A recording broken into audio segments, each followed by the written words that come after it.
가정의 달을 맞아서 지난 2주간 하나님 말씀을 통해 우리의 가정들을 돌아보는 시간을 가졌었는데요.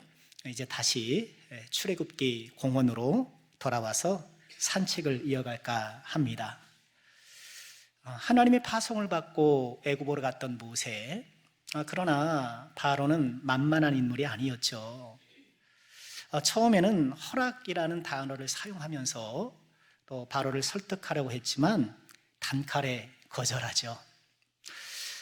이에 하나님께서는 지팡이 대결을 필두로 애굽의 10가지 재앙을 쏟아붓기 시작합니다.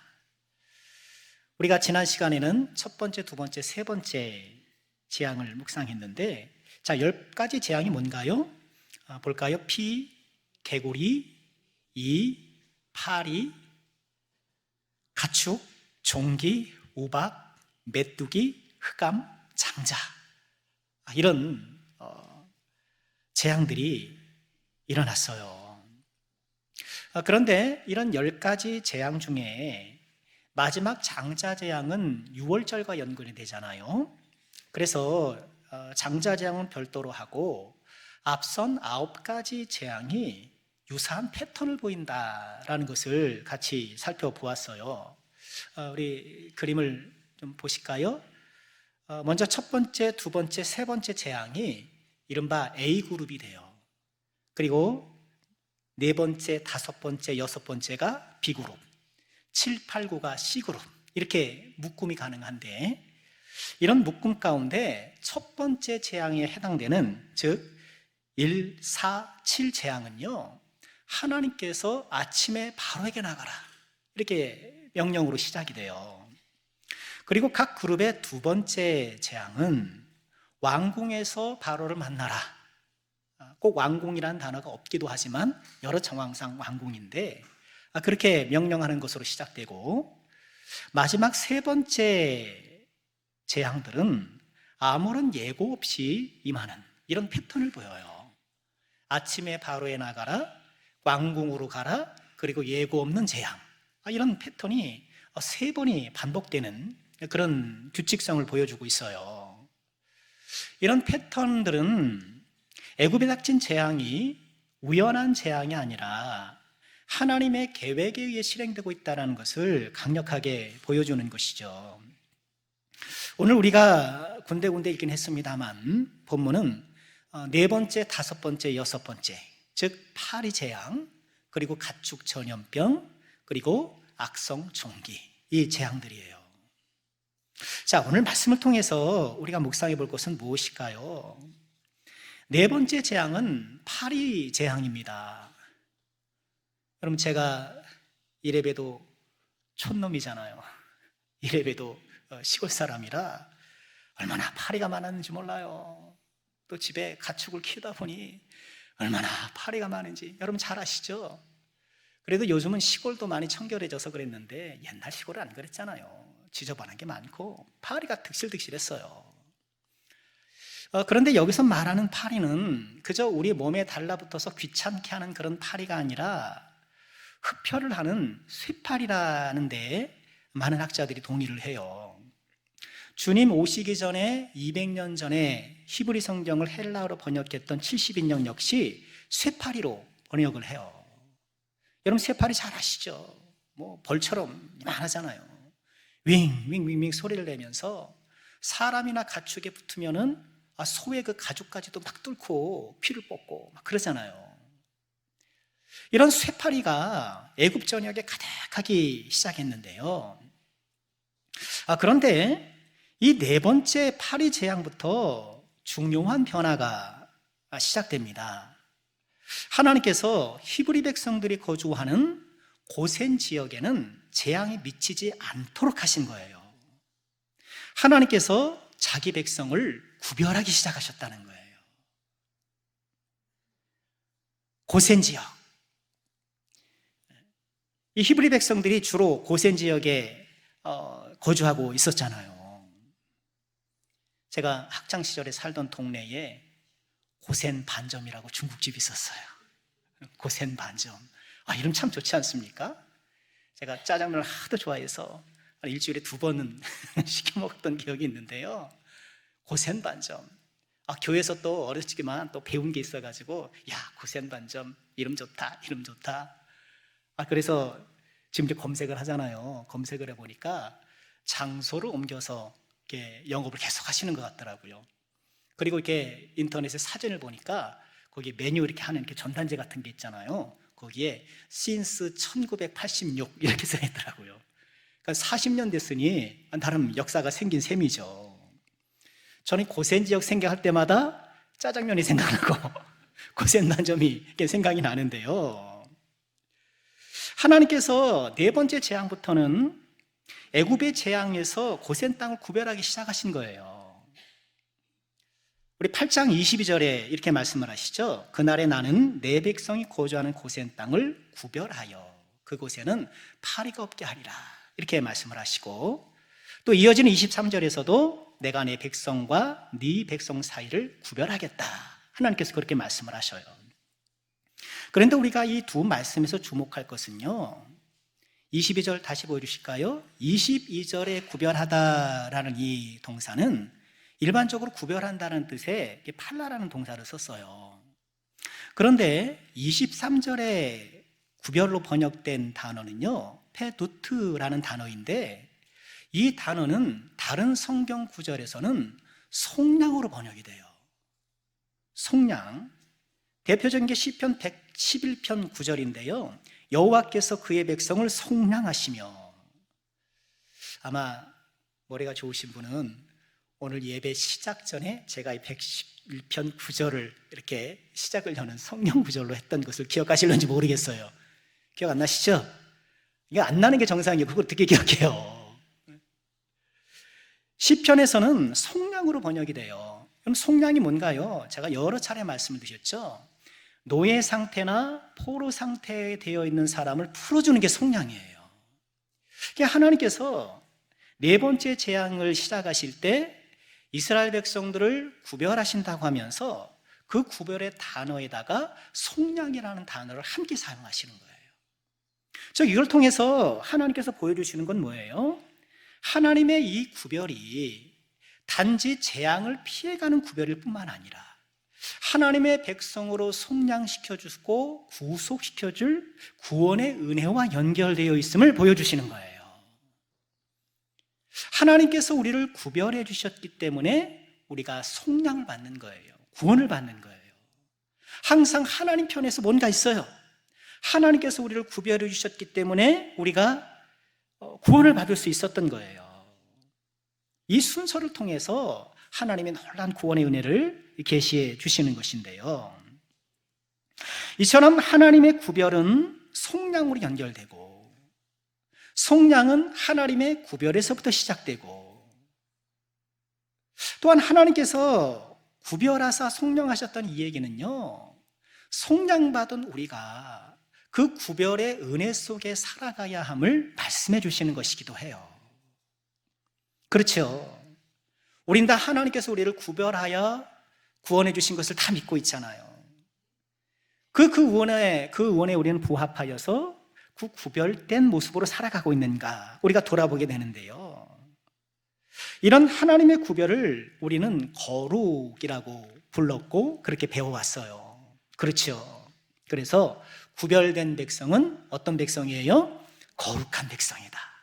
우린 거룩한 백성이에요. 구별해 주신 백성이에요. 얼마나 놀랍습니까? 우리 한국 사람들 종종 말씀드리잖아요. 다 김치찌개, 된장찌개 좋아하고 외모도 다 비슷비슷하잖아요. 그렇죠? 외국 사람들이 우리 보면 다 똑같대요. 우리도 외국 사람들 보면 다 똑같고 다 똑같아요. 이렇게 다 비슷비슷하게 외모도 그렇고 문화도 그렇고 식생활까지 다 비슷비슷한데 누구는 예수님을 믿고 누구는 믿지 않더라는 거예요. 한 부모에게 태어났어도 누구는 믿고 누구는 믿지 않더라. 에서와 야곱을 보세요. 쌍둥이로 한날 한시에 태어났는데도 누구는 하나님의 자녀고 누구는 그렇지 않더라는 거예요. 하나님의 구별의 은혜가 이미 있는 거예요. 하나님께서 우리를 구별하사 거룩하게 하셨는데 나는 그 거룩함에 합당한 삶을 살고 있는가 돌아보지 않을 수 없는 것이죠. 내가 거룩한 것은 나에게 없는 것을 갖다가 이렇게 내 안에 막 드리는 게 아니에요. 이미 우리는 거룩한 사람이에요. 우리는 세상의 빛이에요. 예수님 빛이라고 말씀하셨잖아요. 우리는 세상의 빛이지 나는 어두운데 빛을 끌어다가 안에다 뭐 집어넣고 이게 아니에요. 본래 빛인 우리가 빛을 발하면 되는 것처럼 본래 거룩한 우리가 거룩함을 발휘하면 되는 거예요. 그러면 우리가 어떻게 구별의 은혜, 거룩의 은혜를 발휘할 수 있을까? 두 가지를 간략하게 적어가고 싶어요. 첫째는 거리두기를 해야 돼요. 거리두기가 필요해요. 자, 오늘 말씀 보면 이제 쇠파리가 애굽에 막 들끓기 시작하자 바로가 모세를 불러요. 그러면서 이렇게 얘기를 해요. 바로가 모세와 아론을 불러 이르되 너희는 가서 이 땅에서 너희 하나님께 제사 드리라. 우리 저기 멀리 가서 제사 드릴게요 하니까 그러지 말고 좋다, 내가 좀 양보할게, 여기서 그냥 예배해라. 그런데 모세는 현실적인 문제를 제기해요. 모세가 이르되 그리하면 부당합니다. 우리가 우리 하나님 여호와께 제사를 드리는 것은 애굽 사람들이 싫어합니다. 우리가 만일 애굽 사람의 목전에서 제사를 드리면 그들이 그것을 미워하여 우리를 돌로 칠 것입니다. 현실적인 문제를 얘기를 해요. 자, 애굽 사람들은 가축 키우는 것을 멸시했어요.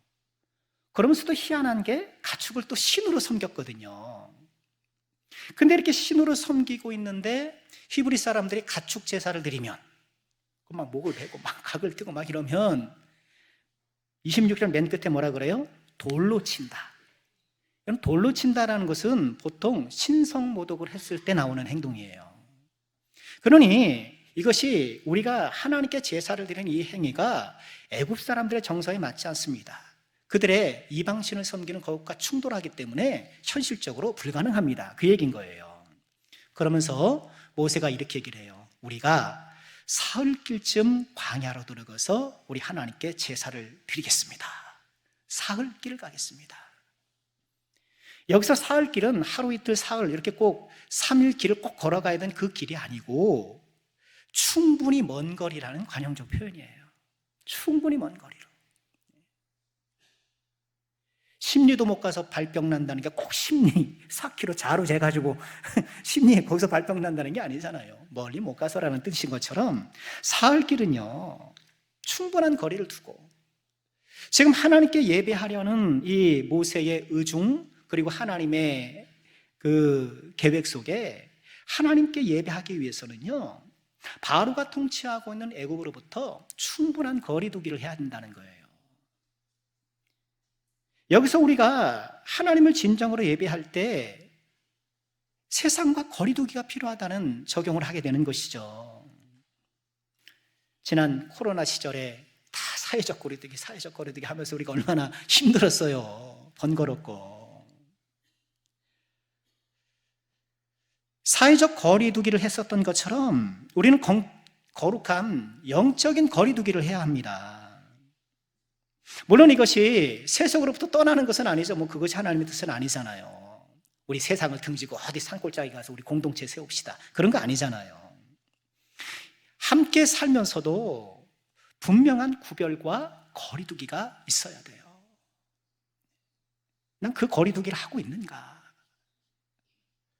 세상에 거룩하지 못한 여러 문화와 관습과 거리를 두고 특히 세속적인 가치관과 거리를 두고 이게 너무너무 중요해요.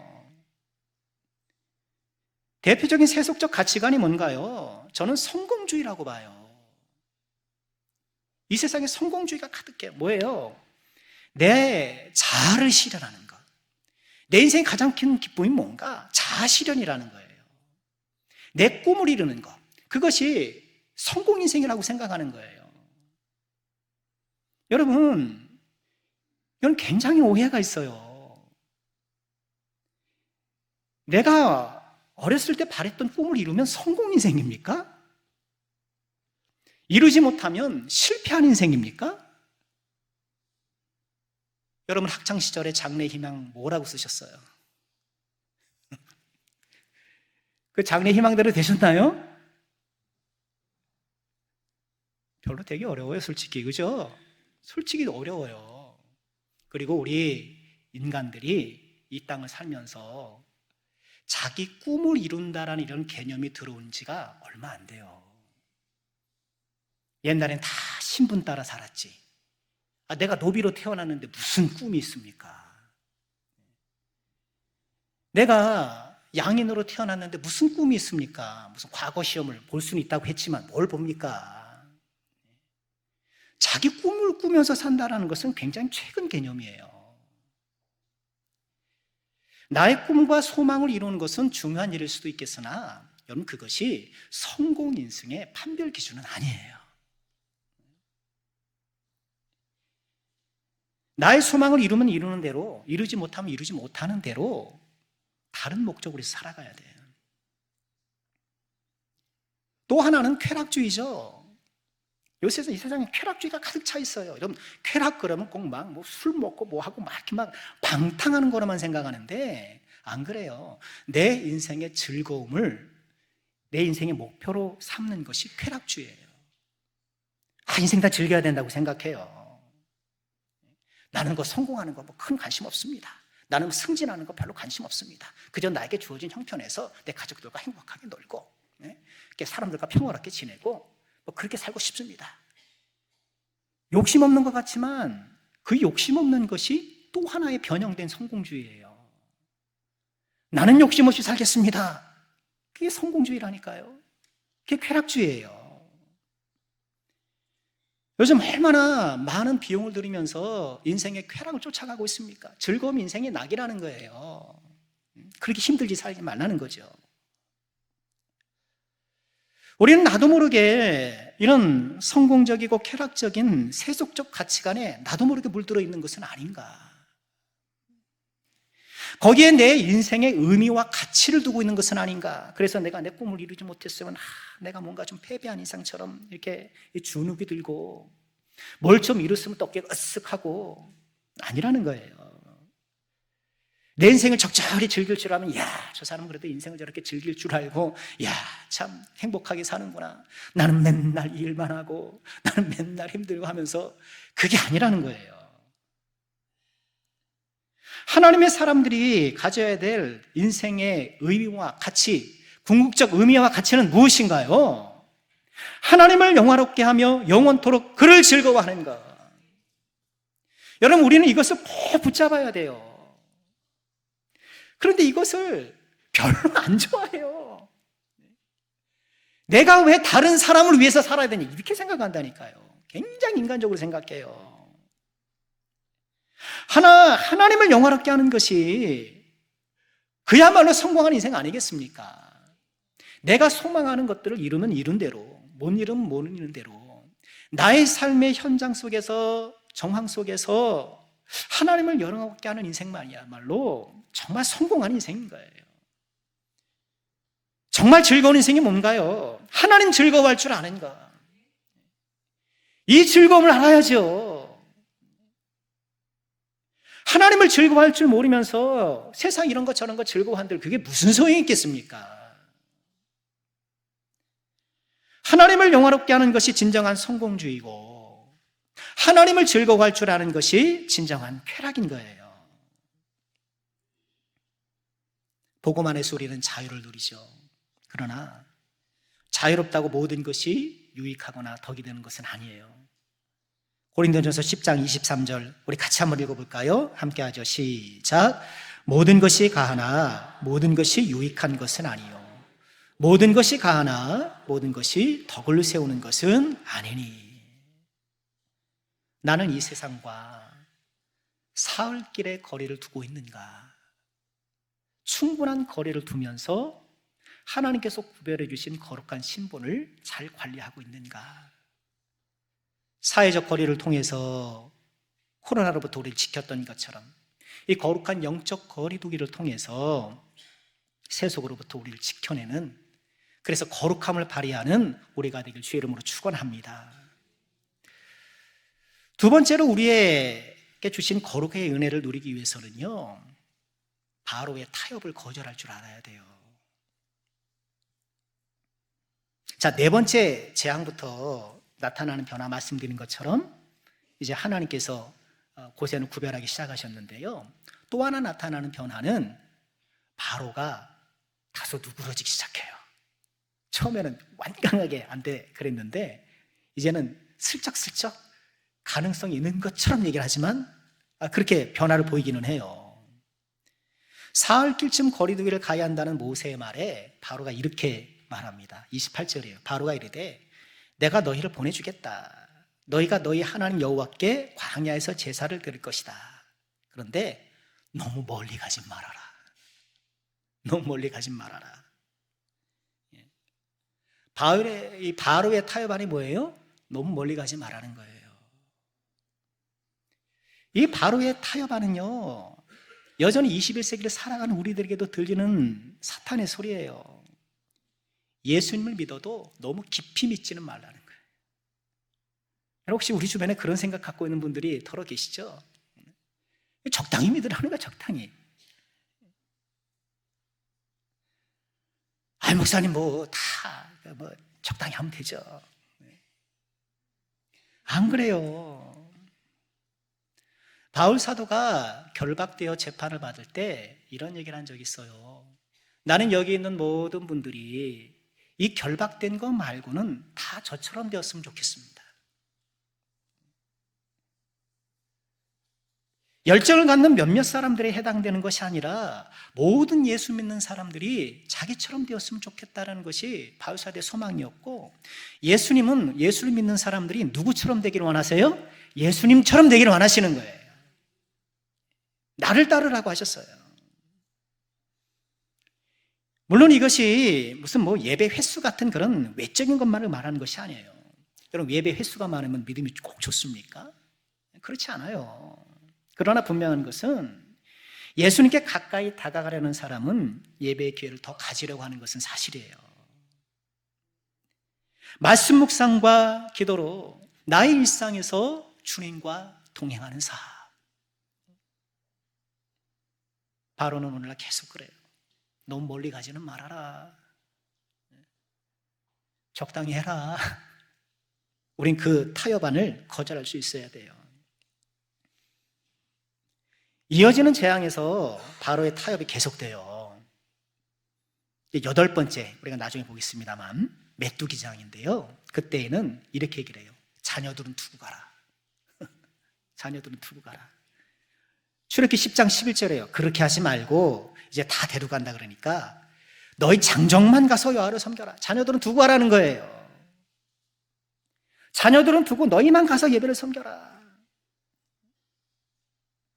여러분, 한국 교회가 어찌된 노릇인지 장정들만의 교회가 되어가고 있잖아요.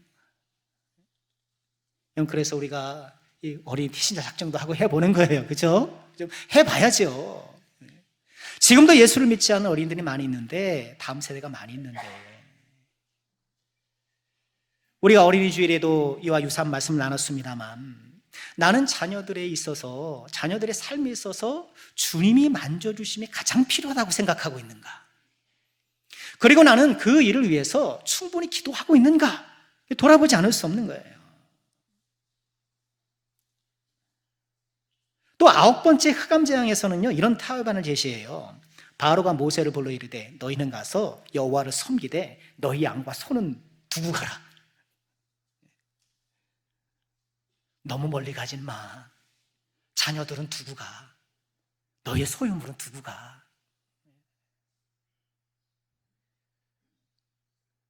마틴 루터는 이런 말을 했어요. 사람들에게는 3가지 회심이 필요하다. 머리의 회심, 가슴의 회심, 그리고 지갑의 회심.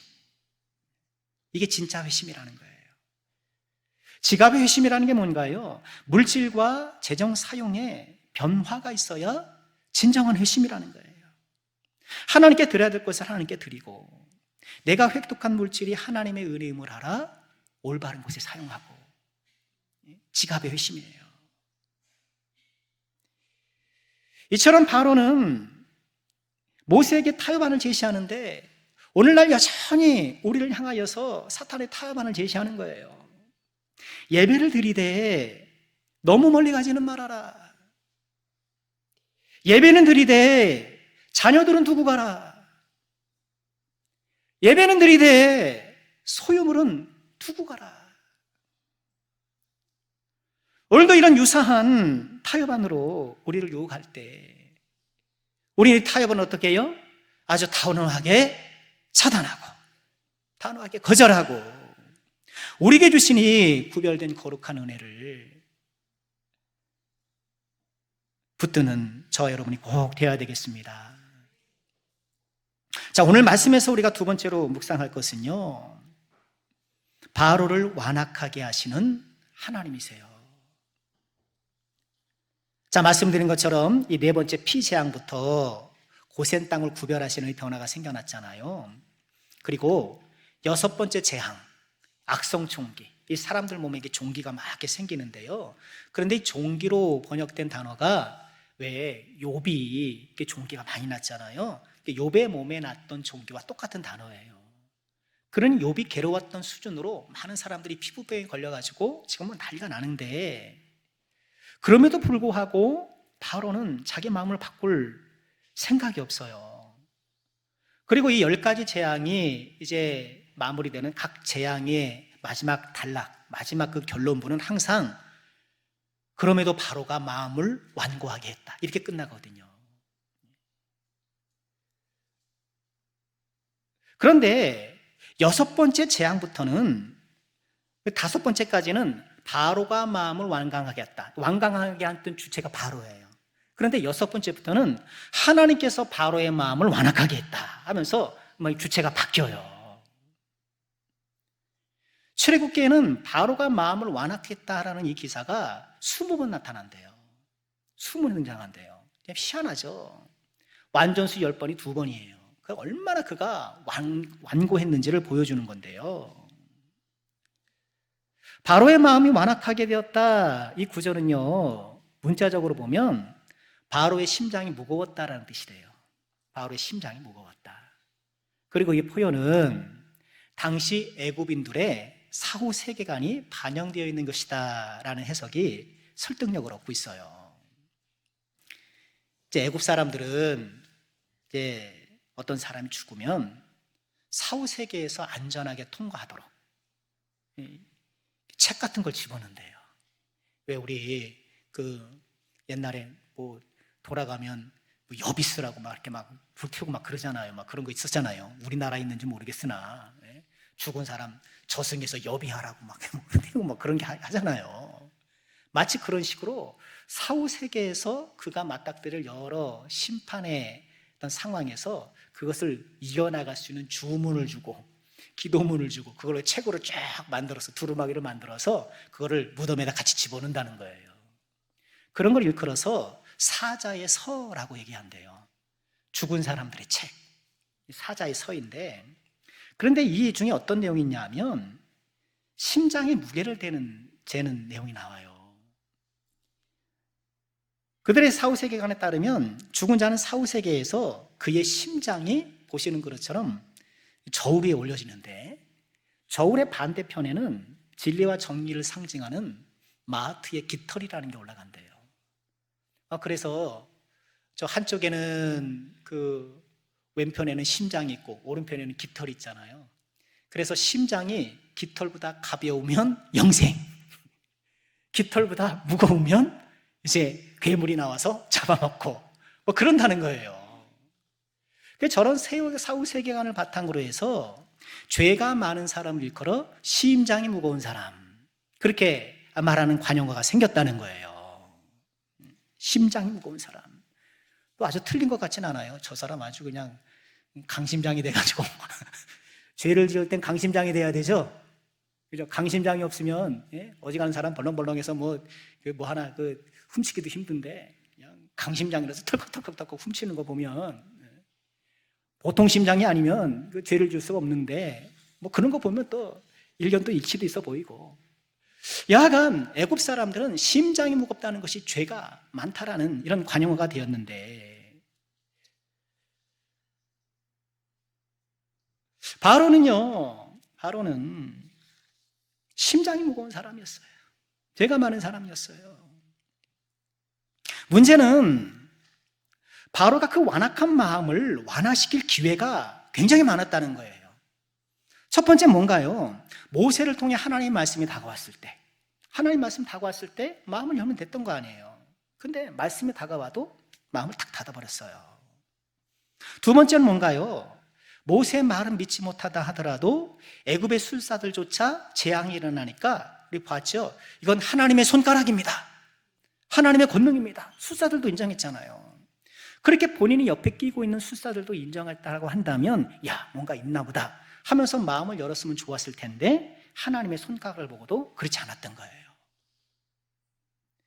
또 모세는, 바로는 또 희한한 말을 해요. 오늘도 우리가 보았던 것처럼 모세에게 자기를 위해 기도해달라고 그래요. 8장 28절에 바로가 이르되 보내겠다. 너희가 너희 하나님 여호와를 광야에서 제사를 드릴 것이나 너희는 멀리 가지는 말라. 그런즉 너희는 나를 위해서 간구해라. 기도 요청을 해요. 기도해달라고 그래요. 물론 이 기도 요청이 뭐 바로가 회심해서 그런 게 아니잖아요. 고난이나 좀 제거해달라고, 좀 어려운 것 좀 빨리 좀 물러가게 해달라고 그런 내용이었잖아요. 어쨌든 기도 요청이 어디예요? 무엇보다 바로는요, 하나님 말씀대로 과연 고센 지역에는 재앙이 있는지 없는지를 확인해요. 9장 7절이에요. 바로가 사람을 보내어 본즉 이스라엘의 가축은 하나도 죽지 아니하였더라.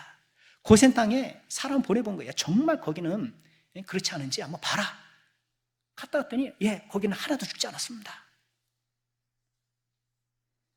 하나님의 말씀을 들어도 재앙을 경험하고도 또 얕은 위기를 모면하고자 하는 것이었을지언정 기도 요청을 하면서도, 그리고 사실을 직접 확인했음에도 불구하고 바로는 마음을 바꿀 생각이 없던 거예요. 완악한 거예요.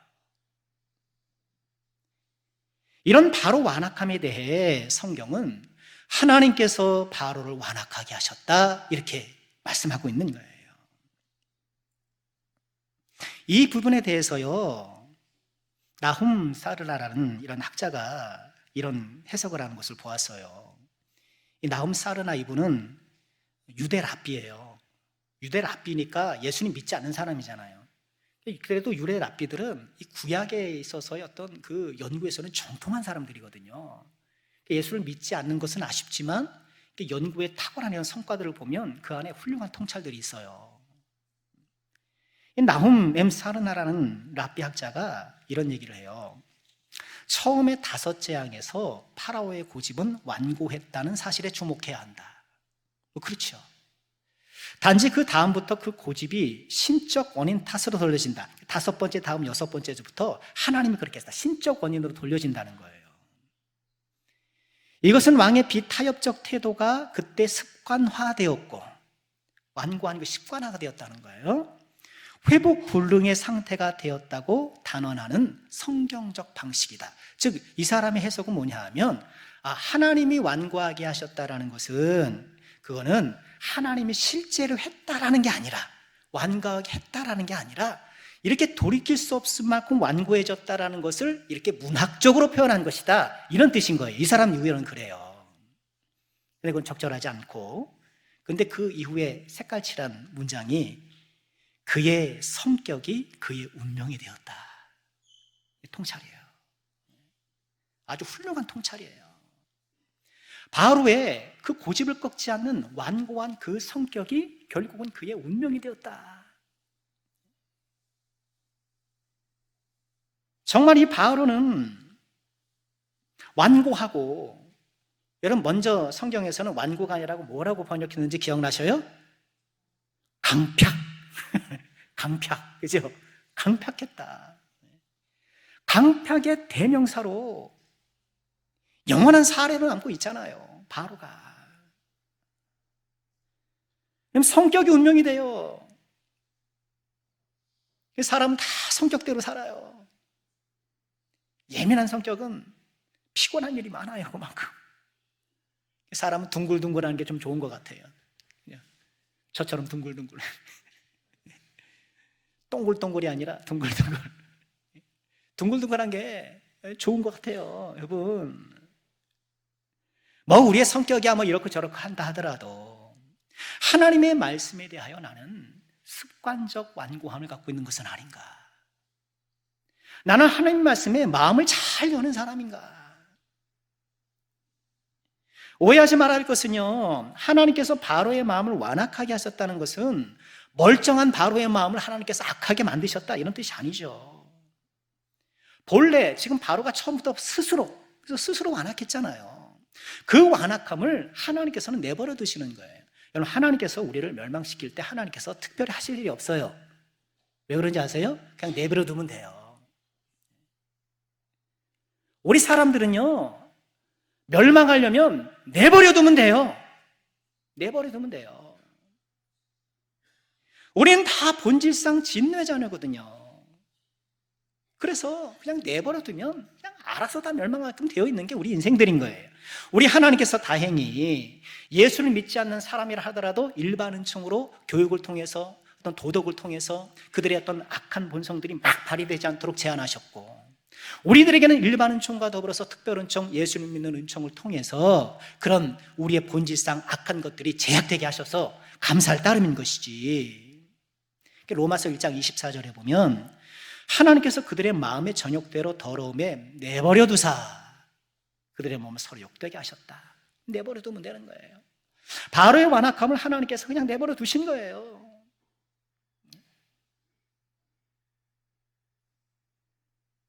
우리는 내가 고집은 좀 있을지 몰라도 바로만큼은 아니다 생각하기가 쉬워요. 여러분, 그러면 안 돼요. 여전히 나에게도 완고한 바로적 성향이 있다는 것을 우리가 좀 인정하고 좀 돌아보아야 돼요. 바로보다 좀 나은 게 무슨 또 위안거리가 되겠습니까? 그냥 예수를 믿어도 내가 생각하는 예수가 있기가 쉬워요. 내가 생각하는 예수가 있어요. 내가 생각하는 교회도 있어요. 내가 생각하는 성경 해석도 있고, 내가 생각하는 인생이 있고, 내가 생각하는 가정이 있고, 다 내가 생각하는 신앙관, 내가 생각하는 인생관으로 살아요. 문제는 말씀이 들어와도 그걸 안 바꿔요. 좀처럼 안 바꿔요. 제가 예전에 섬기던 교회에서 어떤 분이 대화 중에 그런 말하는 것을 들었어요. 그분은 예배 시간에 사도신경을 안 하면 예배 같지가 않대요. 사도신경 안 하면 전 예배 같지가 않습니다. 아니 뭐 그게 또 그렇게까지 되나? 아니에요, 그죠? 사도신경은 있을 수도 있고 없을 수도 있는 거잖아요.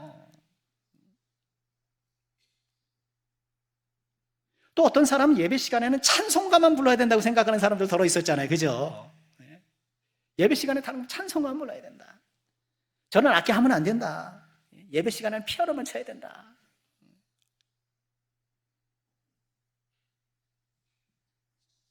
또 어떤 사람은 방언 같은 거는 교회에서 안 되고 집에서 해야 된다고 그렇게 생각해요. 집에서만 해야 된다고. 물론 고린도전서에 그런 비슷한 말씀이 있기는 해요.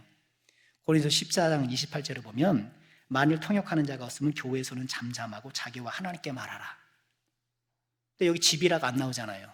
사실 집이라고 하는 건 아니에요, 그죠? 취지는 뭐예요? 잠잠하라는 거예요. 그러니까 다른 사람에게 피해 주지 말라는 거죠. 그게 핵심 취지예요. 근데 만약 이것이 오고 가는 모든 세대에 지켜야 할 말씀으로 생각하면 안 된다는 거예요. 그럼 방언하면 뭐 집에서만 하고 교회에서 일절 방언 뭐 하면 안 됩니까? 그러면 안 됩니다. 여러분 남성교회 분들 방언도 좀 많이 하셨으면 좋겠어요. 좀 더 하셔요. 좀 기도하시다 하나님께서 방언 주시면 좀 사모하면서 방언으로 좀 기도의 능력도 좀 받으시고 좀 사모하시면서 그렇게 하셨으면 좋겠어요. 만일 이 말씀이 오고 가는 모든 세대에게 주신 말씀이라면 그 아래 말씀도 받아야 돼요. 고린도서 14장 똑같은 14장이잖아요. 이 밑에 34절은 뭐라 그랬습니까? 여자는 교회에서 잠잠하라. 그들에게는 말하는 것을 허락함이 없나니 율법 이른 것 같이 오직 복종할 것이요. 여자는 교회에서 어떻게 해야 돼요? 잠잠해야 돼요. 그럼 이 말씀을 오고 가는 모든 세대의 성도들이 여자들은 다 교회에서 아무 말도 안 하고 입국닷하고 맞나요? 입국닷? 요새 줄임말도 어려워서 입국다타고 신앙생활을 그게 아니잖아요. 이 당시 고린도 교회의 혼란한 예배 상황, 이런데 뒤죽박죽한 이런 상황에 맞게 그들에게 지침을 내려주는 거잖아요. 핵심은 뭐예요? 다른 사람들과 조화롭게 하면서, 다른 사람과 함께 하면서, 예배의 품위를 지키면서, 이게 표현이지 장소의 문제가 아니고, 여자는 말을 하네 안 하네 이 문제가 아니라는 거예요. 근데 이런 식으로 우리가 성경의 한 부분을 막 절대화하고 일반화해서 그것이 나의 어떤 기둥으로 딱 세워져서 다른 것을 전혀 듣지 못하면 안 된다는 거예요. 바로는 처음부터 마음을 바꿀 생각이 전혀 없었어요. 자기 고집과 자기 생각에 사로잡힌 사람이었었어요. 혹시 내 안에 이런 바로적 성향이 있는 것은 아니지라 좀 돌아보면서요, 히브리서 4장 7절에 이렇게 말씀하셔요. 오랜 후에 다윗의 글에 다시 어느 날을 정하여 오늘이라고 미리 이같이 일러시되, 같이 읽을까요? 시작. 오늘 너희가 그의 음성을 듣거든 너희 마음을 완고하게 하지 말라. 우리 하나님의 사람들은 항상 말씀의 조명 아래, 목사라 할지라도 항상 말씀의 조명 아래 나의 생각과 행동을 바꿀 준비가 되어 있어야 돼요. 준비가 항상 되어 있어야 돼요. 자, 말씀 마치려고 합니다. 오늘 네 번째, 다섯 번째, 여섯 번째 재앙을 살펴보면서 자기 백성을 구별하신 하나님의 은혜를 살펴보았고, 그래서 우리는 그 구별의 은혜에 맞게 살기를 묵상해 보았는데요. 더불어 바로의 마음의 완악함, 이 마음의 바로의 완악함을 우린 반면교사 삼아서 언제나 하나님 앞에서 마음을 활짝 열고 말씀의 거울 앞에서 나를 교정할 준비가 되어 있는 열린 믿음의 마음이 꼭 되어야 되겠습니다. 이 귀한 은혜가 우리 가운데 가득하기를 주의 이름으로 축원합니다.